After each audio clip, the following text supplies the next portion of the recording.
Chapter 2 of Taterskin and the Eco Defenders. My name is Taterskin, by the way.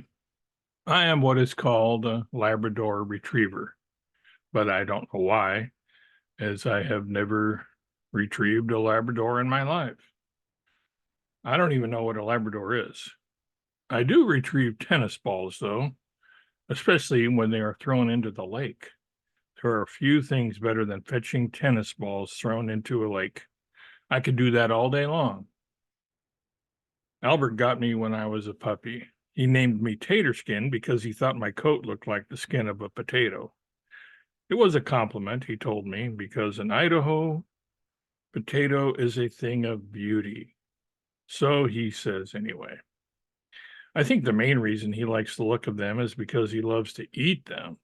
He tells me that the skin is the best part of a potato. Unfortunately, potatoes don't agree with me, especially the uncooked ones, so I leave them alone.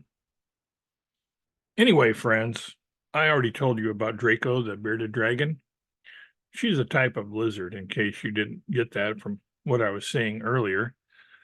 I should introduce you to some of the other eco defenders now. I will tell you about our closest friends, Albert and mine, that is, in chronological order from when I met them.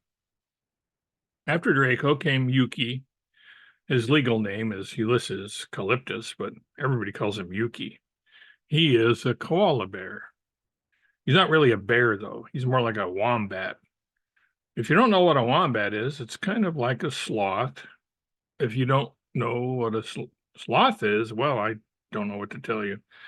You'll just have to see him and decide for yourself what he reminds you of. Yuki climbs trees well and can spend hours and hours, even a whole day in a tree. If it's the right kind of tree, that is. To Yuki, the right kind of tree is a gum tree. By gum, I don't mean those thin, flat, chewy rectangles that humans eat, which stick to the roof of your mouth. Humans have the weirdest taste in food. The gum tree that I'm talking about sprouts eucalyptus leaves, and this is the food that Yuki is simply wild about.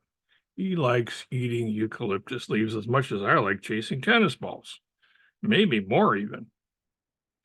Yuki is a clumsy walker. To put it bluntly, he's uncoordinated. That's okay, though, because he spends most of his time at the top of the gum trees, chewing and sleeping, chewing and sleeping. But Yuki is no longer with us. By that, I mean he doesn't live with us here in Xenia.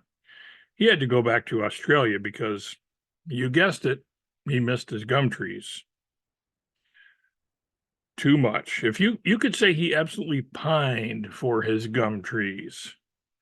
Too bad he didn't pine for pine trees, because we've got plenty of those here, along with redwoods, oaks, and maples, but alas, there are no gum trees here.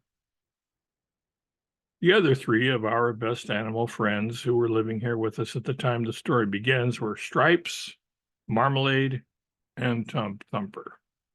Stripes is a Bengal tiger from India. He's a great guy and just who you want to have around if you need to intimidate someone. He can roar like nobody's business.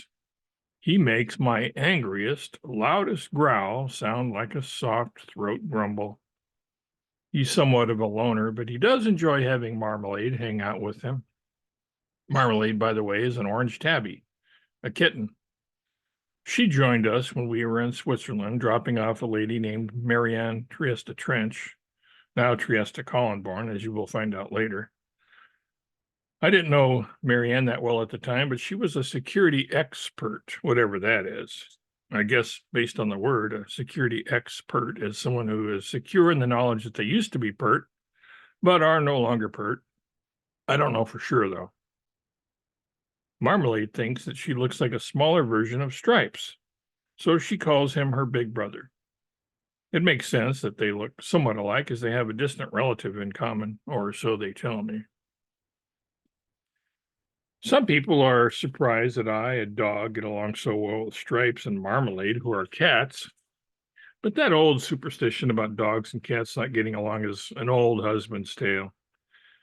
Canines and felines just have to accept the differences between each other, and then most of the misunderstandings are cleared up. Mainly, we need to keep in mind that we dogs growl when we are angry and wag our tails when we are happy, whereas cats are exactly the opposite. They wag their tails when they are angry and growl when they are happy. Finally, there is Tub Thumper, an elephant, who decided to join us when we came home to Xenia after we met her in her native Africa. A man named Ward, who was Warble McGorkle's right-hand man and image consultant, whatever that is, stayed behind in Africa. I never liked Warble. Truth be told, you could say I hated him. We even got into some scrapes with each other. I guess you would characterize them as violent disagreements. Since Ward was Warble's friend, or seemed to be, I wasn't all that fond of him either. But he left me alone for the most part, so I left him alone for the most part. But getting back to Tub Thumper, she is a lot of fun to be around. She's almost incomprehensibly smart. Once she learns something, she's got it down pat.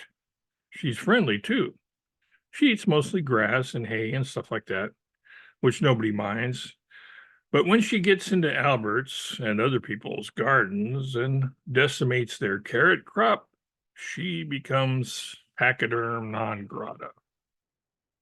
The humans have learned to hide their carrots in green tents they put up, wherein they grow vegetables and herbs and flowers and stuff away from the main garden. The roofs of these green tents are too low for Tub Thumper to squeeze into. She could easily just march right in and knock the tents down if she wanted to, but Tub Thumper is basically a mellow and gentle soul and doesn't want to cause trouble that way. Tub Thumper's skin looks kind of like Draco's, gray and scaly. More wrinkly, though. The main difference between them, besides the fact that Draco is a reptile and Tub Thumper is a mammal, is that Tub Thumper is about 1,000,000 times larger than Draco, when at her normal size, that is. Even though she is normally docile, you wouldn't want to get on Tub Thumper's bad side, that's for sure. If you see her ears flare outward and hear a deafening trumpeting noise, which sounds as if the entire brass section of an orchestra is practicing scales and arpeggios with their amplifiers turned up to 11, watch out. She is about to go on the rampage. Wise persons and animals will get out of her way on those occasions. But that hardly ever happens with Tub Thumper. She has a brother named Chumbawamba back in Africa, though, who is a real barnstormer.